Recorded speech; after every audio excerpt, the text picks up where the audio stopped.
Tucked away in St. Louis, Missouri, in a southern section of the city just between the Mississippi River and Interstate 55, there's a historic landmark. But you'd never know it. It's on a road that's easy to miss and, frankly, pretty beat up. There's not much along it, a billboard, a couple of generic industrial buildings. Driving down it can make someone, like our senior editor Eli Chen, wonder if they're even in the right place. Right, Sugarloaf Mound. Arrived. Wait, this is it? In front of her is a small 40-foot hill. It has two tiers, a lower one with a one-story house on top and a higher one covered in weeds and bushes. A short flight of concrete stairs leads up the side of the taller one, but access is restricted by a chain-link fence around the property. A sign on a nearby telephone pole makes it clear. It says no trespassing, and it's marked with the seal of the Osage Nation. The descendants of the people that live there are still very much alive and well. We just happen to be over in Oklahoma. Andrea Hunter is a member of Osage Nation. She's an archaeologist and directs the tribe's historic preservation office. This hill is actually a mound built by American Indians. We don't know exactly how old it is, but it could be more than 1,000 years old. Later in the 18th century, people who settled in St. Louis called it Sugarloaf Mound because they thought it had a similar shape to the hard loaves that sugar was transported in back then. Centuries before, the ancestors of the Osage lived in the region that includes what is now St. Louis. For the Midwestern United States, the archaeological record is difficult to find, for one, because everything erodes, our climate destroys, that footprint. But at Sugarloaf Mound, you see something visible of the past. Sugarloaf Mound is just one of the sites built by the Osage ancestors, but they left an even bigger mark. Starting around the year 1050, they built a city that today is known as Cahokia. It was the largest American Indian city north of the Rio Grande before Europeans arrived. Cahokian culture spread up and down the Mississippi River, and they left hundreds of mounds dotting the landscape, but many of them have been completely destroyed in the last 3 centuries. Andrea wants to protect the ones that remain and wants to remind people who built them. The general public does not know all of the past. And so we're really trying to make that effort to inform the public of the rich history that is there.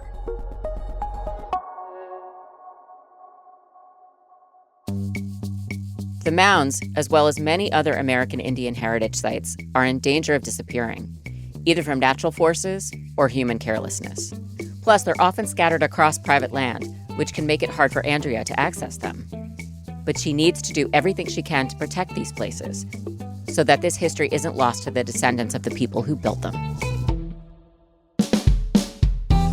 I'm Amy Briggs, executive editor of National Geographic History magazine, and this is Overheard, a show where we eavesdrop on the wild conversations we have at Nat Geo and follow them to the edges of our big, weird, beautiful world. This week, the fight to preserve Native American heritage sites. We'll explore the wonders of Cahokia, its unprecedented rise, its eventual abandonment, and the cultural legacy left behind. We'll also meet the people keeping that legacy alive today, how descendants of those mound builders are fighting to save what's left, including Picture Cave, a shrine that the Osage considered to be their most sacred site. More after the break.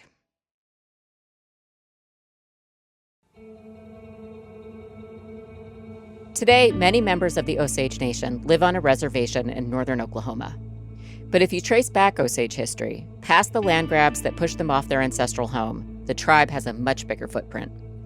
Andrea Hunter says, around 500 AD, ancestors of the Osage were migrating across Middle America, and they found a home along the Mississippi River. Over the next couple of 100 years, our populations grew, our knowledge of the resources and technology grew, and we started culminating in that St. Louis area. That culmination led to Cahokia. It's located in what we know as Southwest Illinois, just across the Mississippi River from St. Louis. Over the next few centuries, more American Indians would be living in Cahokia than in any other place in what's now the United States. So, what made this a special place? So let's dive right in. Let's talk about Cahokia. How did it start? Of course, that's the $10,000 question. How did it start? This is Tim Pocketat. He's an archaeologist at the University of Illinois Urbana-Champaign. He directs the Illinois State Archaeological Survey, and he's also a National Geographic explorer. Tim has 30 years of experience excavating American Indian sites near the Mississippi, including Cahokia. And he says you can point to some special qualities that make this an ideal place for a city. For one, it's where the Missouri River joins the Mississippi. That's the same reason this spot later became an attractive location for French fur traders when they built the city of St. Louis. But there's another reason that's less obvious. The landscape all around Cahokia is full of caves. And caves like this are for many Native North American people, present and past, portals into an underworld or into a world of ancestors. And so you have cave paintings, you have shrines next to these access points into these caves, which are often just sinkholes. And that's an attraction. Then, around 900 AD, a couple of things happened that made Cahokia even more attractive. Corn was grown in the area for the first time, and the climate became a little warmer, with more rain. So there was plenty of corn to go around, and that's when Cahokia took off. You go from before 1050, when you had kind of a big village occupying the site of Cahokia, probably 2,000 to 3,000 people. And then within a generation, it's up to beyond 10,000 people. At its peak in the 12th century, as many as 20,000 people may have lived in Cahokia. So the name Cahokia came later. We actually don't know what its people would have called the city or themselves. Researchers use the broad term Mississippian culture for this time period. Tim says there's evidence people migrated from other areas, so it was probably a melting pot of cultures and languages. And it all came together really quickly. But in happening fast, we know that it wasn't just a slow evolutionary kind of development. It involved actual human beings, making decisions, probably a good deal of politics, and kind of coalition building to bring about a especially for the Mississippi Valley, a very new social order. Tim's research has focused on the role religion played in that new social order. Religion would have been central to politics and the economy, basically every part of society. And you can see remnants of it at the Cahokia site today. American Indians started building mounds more than 5,000 years ago. But the Mississippians? They took mound building to new heights. Cahokia's most dominant feature is known today as Monk's Mound. It's now a massive grassy mound. It's a couple of wide rectangles stacked on top of each other, like a step pyramid. The mound is 100 feet tall, with a footprint larger than the Great Pyramid of Giza. It's made entirely of earth, and it's bigger than any other human-made earthen structure in all of North America. Today, you might see people jogging and families strolling there, but in its prime, it looked very different. And it would have had very sharp 45-degree angle sides, faceted, probably kept very clean, free of most weeds and grasses. Today it looks, it's slumped a little, it's eroded, it's covered with European, invasive grasses. So it looks a little different than it would have. So what would have happened at Monk's Mound in Cahokia's heyday? Well, surprisingly, this is still somewhat controversial. Almost certainly whatever was happening, however, was exclusive. Ordinary people almost certainly did not go up there and were not allowed to go up there and probably wouldn't have wanted to go up there. But ordinary people did have a role in shaping the Mississippian way of life. Tim says it all revolved around water. The city had sprung up because Cahokia had rain and corn, and people wanted to keep it that way. So huge crowds flocked to rituals that marked lunar cycles and made offerings for more rain. Cahokians also used water in ritual steam baths, a practice that survives today in the form of traditional sweat lodges. There's evidence that people spread this Mississippian religion up and down the river, kind of like missionaries. And apparently outsiders were drawn to Cahokia too. People are clearly both, making pilgrimages there, but also moving in. And again, it includes people from as far away as Wisconsin, as far away as Mississippi. Cahokia's people left behind artwork and oral histories, but no written records. So it's taken some detective work to figure out what happened next. What we do know is that just a few hundred years after it appeared, Cahokia was essentially abandoned. So only a century into this experiment, you see the first signs of difficulty. And that you see those signs in part because some of the farmers who live all around the city, some of those farmers leave. According to Tim, people gave up on Cahokia for the same reason they first moved there: rain. Again, the climate changed slightly. This time it became drier. There wasn't enough corn to support the booming city's population. There's also evidence that Cahokia built new defensive walls, so maybe war drove people away too. Either way, by the 1300s, the people of Cahokia began to leave. The core of the city remains occupied all the way to the end, but the peripheries, they start shrinking, and the city, the outer neighborhoods get abandoned first, and then you end up right in the very middle. There is an attempt to save to stop the seepage or stop the depopulation process for a while.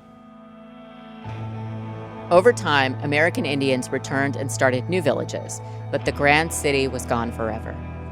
Mississippian culture spread across the eastern U.S.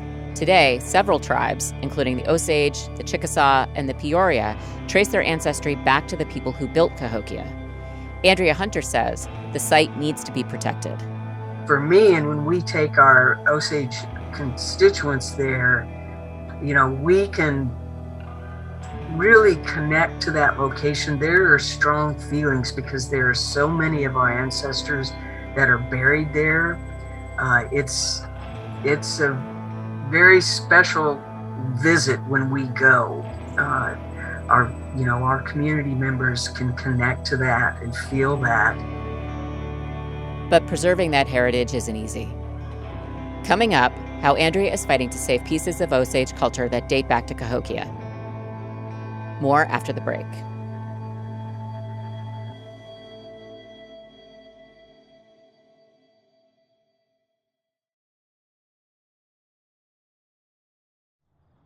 Today, Cahokia Mounds is an Illinois state heritage site. Modern life creeps in, though, around the edges, like the neighboring flea market and highway construction facility, not to mention the busy road that runs in between the mounds. But you can still climb the 156 steps to the top of Monk's Mound, look across at the other mounds, and sense how vast Cahokia must have been. I know a lot of people may be aware of Cahokia, which is across the Mississippi River over in Illinois, but that culture expanded not just from the mounds on that side. When French settlers began building St. Louis, there were at least a couple of dozen mounds in the city itself, plus maybe hundreds more in surrounding areas. And it's not like they were tough to notice. Settlers nicknamed St. Louis Mound City. Many of those mounds survived into the 1800s. The biggest, named Big Mound, was 30 feet tall and almost as long as a football field. But workers tore it down because they wanted the dirt for railroad construction. By 1869, there was nothing left of Big Mound, just photographs. The same thing happened over and over, destroying Mississippian mounds in the name of so-called progress.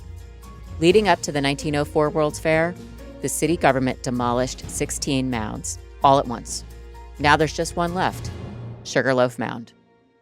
The ultimate goal is that we can share our history with the community there in St. Louis. But these mounds aren't only symbols from the past. Many of them are burial mounds, so Andrea wants to appropriately remember the people buried there. The hard part is that many sites the Osage consider sacred are now on privately owned property. So in the fight to save these sites, Andrea has embraced real estate, buying back ancestral lands piece by piece. It's not that we're, wanting to go out and buy property, but we do. Since the 1920s, Sugarloaf Mound has been privately owned, with a house sitting right on top of it. In 2008, Andrea got big news. The owners were ready to sell the upper tier of the mound. Andrea wanted the Osage Nation to scrape together the money, a little over $250,000, to buy it for themselves. But some members of the Osage legislature were skeptical. That was an interesting process because, like with any community, you've got people with varying ideas about our history and what's important. Should we be purchasing property in another state? Even though it's our former ancestral lands, it was a struggle to make that commitment as a whole, as a tribe. Andrea gave presentation after presentation to make the case that Sugarloaf Mound is a part of Osage history. It took 9 months, but the Osage government agreed to buy the property. Oh my gosh. I was just ecstatic about it because, it seemed like it took forever, even though it was just a matter of months that we went through this process, when we finally secured the property. And I was just, oh my gosh, I was beside myself. I was so happy about it. After they secured the property, the Osage could move the house. Andrea could finally explore long-standing questions about Sugarloaf Mound. Like, why did people build it? There have been speculation that it could have been a burial mound. So we were very interested in trying to determine whether it was a burial mound or not. Since it's a sacred site, plus she doesn't want to risk disturbing human remains, digging is out of the question. Instead, she tried ground-penetrating radar, a device that sort of gives you X-ray vision below the surface. At first, there were no signs of human remains. But what we did find was a very interesting anomaly. On one portion of the conical mound, it was kind of an oval circular anomaly that was very strong. This anomaly was about 3 feet wide and maybe 1.5 feet below the surface. It's not clear what it is, but it could be the remains of a huge fire on top of the mound. Andrea also determined that the top of Sugarloaf Mound has a direct line of sight to Monk's Mound at Cahokia. And in another direction, Sugarloaf looks out on a bend in the river that a person standing at Monk's Mound wouldn't be able to see. So Sugarloaf Mound may have been an outpost where people used smoke to communicate with central Cahokia. For instance, if some group were coming up the Mississippi River, this could have been a signaling site where we informed Monk's Mound. Andrea's radar wasn't powerful enough to penetrate all the way through the mound. She hopes to go back with a stronger instrument and look for more clues. In addition to studying the mound, the Osage Nation also has to actively protect it. Andrea says people sometimes trespass at night, so they put barriers in the driveway. Well, that didn't keep people out, so we decided we needed to fence the property and put up security cameras. So we did that, and that helped, but it's still, people were coming on the property, and at one point we had an individual spray painting graffiti on the house. The purchase of Sugarloaf Mound shows that it's possible to put indigenous sites back in the hands of Native descendants. But that's just one. Andrea says there could be thousands out there, and she's always looking for more. It's a rare instance when one of these properties does come to our attention that it's for sale. But in 2021, that happened. One of those sites did come up for sale. This one isn't a mound, but a shrine inside a cave. This shrine is another remnant of Cahokia, and it's so important that Andrea calls it the single most sacred Osage site. It's called Picture Cave, and it sits on privately owned land nearly 60 miles west of St. Louis, and its owners decided to put it up for auction. Well, it makes the hair stand up on the back of your neck when somebody tells you that they're going to auction that cave. This is Jim Duncan. He's an anthropologist and former director of the Missouri State Museum. He's one half of a husband and wife team that researched Picture Cave for 2 decades. Jim also has Osage ancestry, although he's not an enrolled member of the tribe. Around 1990, a couple of people approached Jim and his wife, Carol Diaz Granados. They were amateur archaeologists, more like collectors, and they said they had discovered magnificent rock art. Carol had tons of experience with local rock art, so she asked to see the evidence. Drawings, line drawings of the images in Picture Cave, some of the more spectacular images. And they were so spectacular that we took it with a grain of salt. We just couldn't believe that such detailed drawings existed. So they went to see it for themselves. Now, it's not an easy approach to get to the rock art. This isn't a cave where you can just walk right in. You start off crawling on your hands and knees. And then for me, I have to turn over on my stomach and scoot back and reach down with one foot to touch a pointed rock blindly with one foot. Then I can sort of lower myself down to the next big step off. Thank heavens I've never fallen, but it's easy to fall. Inside, drawings cover the walls. They're not that big, mostly around 6 inches high, but there's a lot of them, roughly 400. The drawings show humans and animals and also some fantastical creatures, like a fanged water spirit that's part serpent with deer antlers. And it's a narrative that's going on in there with backstories, and it's a very complex narrative. But all the depictions, the characters on the walls of that cave are supernatural beings. Chemical dating shows that the cave paintings are 1,000 years old. So this narrative would have been painted shortly before the birth of Cahokia by the same Mississippian people. With permission from the cave's owners, Carol and Jim went back there over and over to document the artwork. Jim also worked with Osage elders to learn more about the cave's importance. The Osage recognize it for what it is. It's the womb of the universe. Now, if you can do any better than that without going to Rome and standing in the square at St. Peter's, you tell me about it. When was the last time you were in the cave? Oh boy, that was before my first knee replacement. Yeah, that's been several years. I do not intend to ever go back into that cave, and I made that decision some years ago, not just because of artificial knees, but I think the cave is extremely dangerous. I think it's fragile. It has collapsed once before in the past. The whole center section of that cave is collapsed.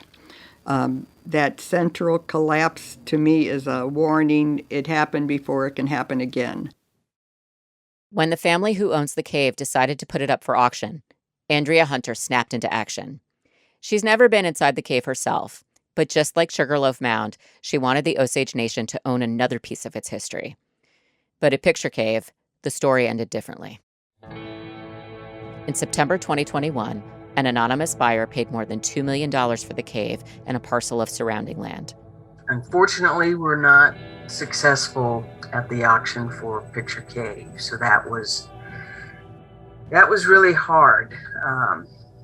Now we have no idea what is going to happen to it. The sale of Picture Cave made national news, and for Carol and Jim, it was a painful blow. Even though they've known the old landowners for years, they were blindsided by the sale. They found out secondhand just before it happened. So what effect do you think this sale has on the overall effort to preserve indigenous culture in the area, or even in the entire country? Yeah, it's bad. It really sends a bad message. I don't know how else to put that. It sends a very bad message that sacred American Indian sites can be bought by anybody. That's not right. That's just not right. There's a difference between right and wrong, and that is not right. But Andrea Hunter isn't admitting defeat. She's hopeful that the new owner of Picture Cave will be open to working with her, like another Missouri landowner did recently. The day after the auction for Picture Cave, we had a signing ceremony here. Chief Standing Bear received the deed for a piece of property on the western side of the state of Missouri. Outside of Kansas City, a landowner had discovered burial mounds on their property, and they donated the land to a native rights group. That group gave the ancestral lands, 20 acres of it, back to the Osage. And there could be more donations coming. Andrea says she's in talks to recover 80 acres in another part of Missouri.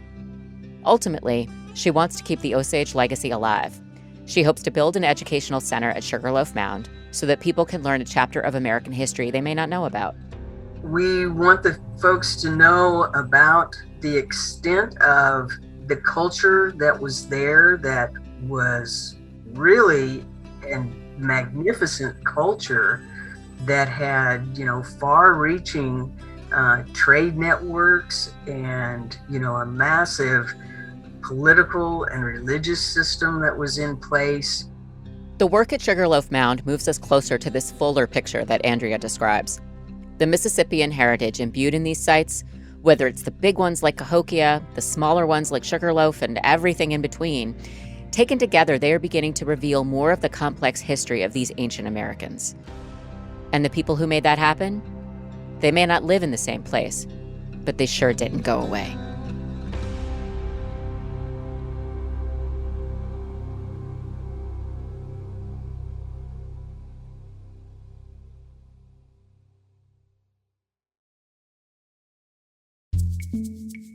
If you like what you hear and want to support more content like this, please rate and review us in your podcast app. And consider a National Geographic subscription. That's the best way to support Overheard. Go to natgeo.com/explore to subscribe. And if you want to know more about Cahokia, check out our show notes. There's an article from National Geographic History magazine with pictures of artifacts from Cahokia and reconstructions of life in America's first city. Also, Cahokia is featured in a new book from National Geographic. It's called Lost Cities, Ancient Tombs, 100 Discoveries That Changed the World. You can read about archaeological finds on 6 continents that shed light on humanity's past, going back millions of years. We also have a story about new research that sheds light on why Cahokia was abandoned. And meet an Osage photographer who has a message about American Indian culture. He says the state of things is not in decline. That's all in the show notes, right there in your podcast app. Overheard at National Geographic is produced by Jacob Pinter, Brian Gutierrez, Alana Strauss, and Marcy Thompson. Our senior editor is Eli Chen. Our senior producer is Carla Wills. Our executive producer of audio is Devar Ardalan. Our fact checkers are Julie Beer and Robin Palmer. Our copy editor is Amy Kolzak. Hansdale Sue sound designed this episode and composed our theme music. This podcast is a production of National Geographic Partners. The National Geographic Society is committed to illuminating and protecting the wonder of our world and has funded the work of National Geographic explorer Tim Paucatat. Whitney Johnson is the Director of Visuals and Immersive Experiences. Susan Goldberg is National Geographic's Editorial Director. And I'm Amy Briggs. See you next time.